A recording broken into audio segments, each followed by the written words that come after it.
মিষ্টি আলু লইছি এখানে 1 কেজি লইছি। এ দেখুন লালটা লইছি, এটার মধ্যে সাদাটাও আছে লালটাও আছে। এখন এটা কাটিয়া চুলাইম।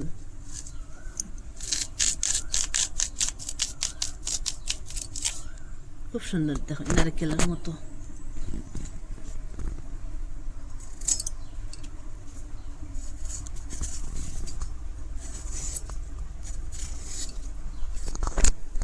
এরকম করে কাটিম।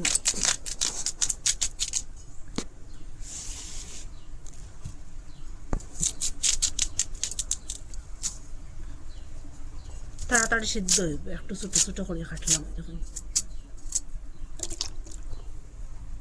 এখন দইয়া দইয়া কড়াইয়ের মধ্যে দিয়ে দিলাম। আগে থেকে দুধটা জাল করা আসো, দুধের মধ্যে এখন দিলে এলাম আলুটা দইয়া দইয়া। এটা এখন জাল হোক, এটা ডাকিয়ে দেব।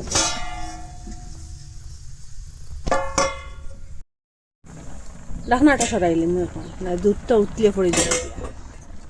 এখন ঢাকনাটা সরাইয়া আর এখন জাল দিয়ে এটা ঘন হইব আর এটা সিদ্ধ হইব। এটা সবটা দুধটা জাল দিয়ে শুকাইলাম। ওরকম সিদ্ধ হওয়ার পরে এখন সবটা ভাঙ্গিলাম। এখন যাতায়াত ইয়ে সবটা ভাঙ্গে দিলাম।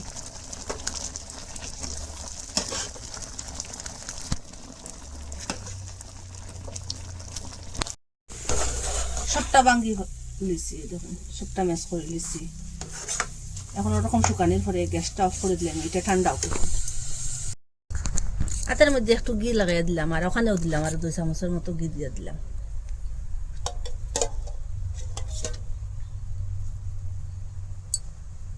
ঘিটা দিলে স্বাদটা বাড়িব। 1 বাটি ময়দা দিয়ে দিলাম এখানে। খুব ভালো করে এইটা ম্যাশ করুন হাত দিয়া। এটা তার জল দিতে লাগতো না। এখানে 1 চিমটি দিয়ে দিলাম বেকিং সোডা। বেকিং সোডাটা কম দিবা। আর বেকিং পাউডার এখানে 1 চামচের মতো আছে দিলাম। আর এখানে গুঁড়া দুধ আছে আরো 1 চামচের মতো। আগে দুধ দেওয়া আছে লেগে একটু কম দিলাম। আর আগে যদি আপনারা দুধ দিতা না, জলদি যদি বানাইতে গুঁড়া দুধটা একটু বেশ করে দিয়া দিবা। আরো অর্ধেক বাটি ময়দা দিয়া দিলাম। আপনারা যদি বেশ বানাইতে বেশ দিয়ে দিবা, আর কম বানাইলে কম দিবা। ডোটা যেরকম হয় ওইরকম। এটা খুব ভালো করে ম্যাশ করুন এখন। আর 1 চিমটি লবণ দিয়ে দিলাম। খুব ভালো করে ম্যাশ করছি, আবার ঘি দিয়া দিন।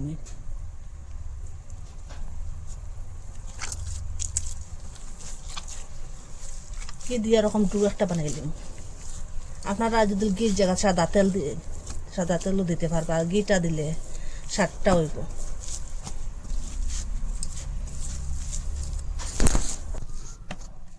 এরকম একটা ডু বানাই লিছি। এখন ছোট ছোট করিয়া লইম। দেখুন একটা সাইজের লইম, ওরকম ছোট একটা বড় করম, একটু চেষ্টা করম করিয়ার মধ্যে দিয়ে দেখুন একটা সাদা করম।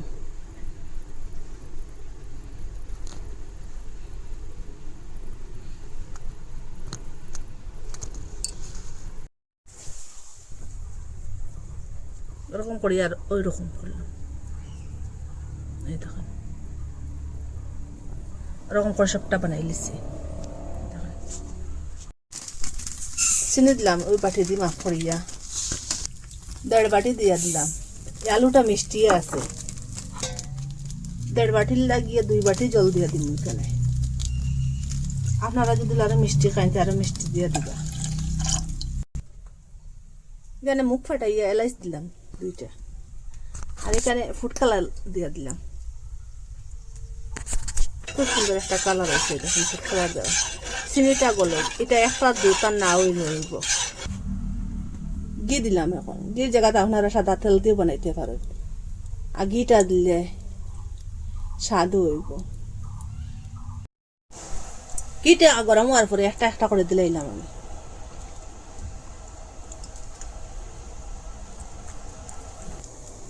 শিরাটা ওরকম ফুটার পরে গ্যাসটা অফ করে দিলাম। এটা একটার দুটার না হইলে হইব। এটা দেখুন ফুলি ফুলিয়া উঠে কিরকম। এখন একটা একটা করে পাল্টাইয়া দিলে আগুনটা মিডিয়ামে রাখবা। পাল্টাই ওরকম বাজি লিছি। এখন এটা উঠাইলেন তেলটা খিয়া, তেলটা জুড়ে জুড়ে গিয়ে উঠাইলেন। গামলার মধ্যে রাখলাম, এটা একটু ঠান্ডা হোক, এটা একটু ঠান্ডা হোক, এরপরে শিরার মধ্যে দিব। এখন শিরার মধ্যে দিতাম না, গরম গরম ওরকম করে বাকি সবটা বাজিলেন। শিরাটা একটু ঠান্ডা হয়েছে, একটু গরম করে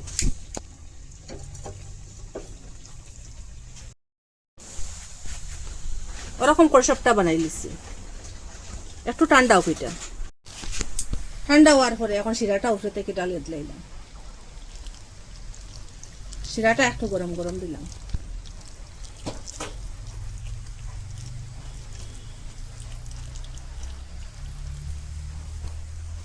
ওরকম ফ্রিজের মধ্যে রাখি দিবা, নাইল নর্মেলও রাখি দিবা 2-1 ঘন্টা।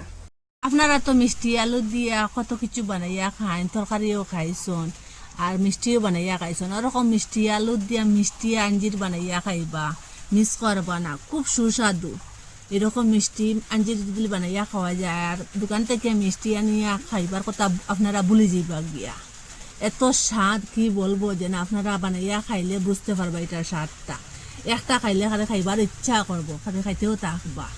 আপনারা কইতে কি দেখা কমেন্টের মধ্যে নিশ্চয় জানাইবা। ভালো লাগলে লাইক কমেন্ট শেয়ার সাবস্ক্রাইব করবা।